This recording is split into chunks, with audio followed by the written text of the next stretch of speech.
C'est vraiment quelque chose que j'ai remarqué.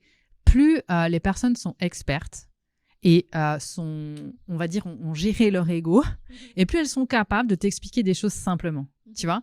Et faut se méfier des mots qui ont l'air compliqués. Souvent, il y a des personnes, elles te sortent des phrases. En fait, ça veut rien dire.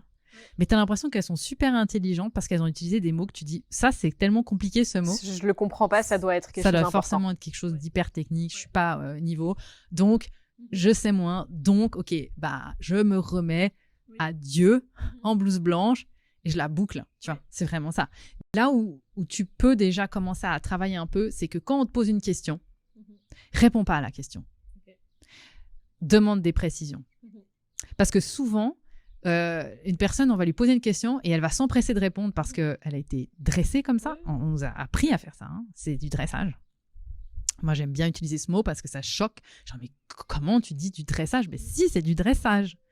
Comme tu vois, on t'apprend petit à petit. Si je te pose une question à l'école et que je suis ta prof, et que toi, tu me réponds en me posant une question pour que ce soit plus clair, on va te mettre une mauvaise note de comportement. Parce que tu es provoque, impertinente, etc. Alors qu'en fait, tu demandes juste plus de clarté. Et souvent, les questions ne sont pas claires. Tu sais à quel point c'est important de formuler ces questions. Donc, déjà, la première chose, s'entraîner, moi, je conseille vraiment ça, à répondre par une question pour être bien sûr d'avoir compris.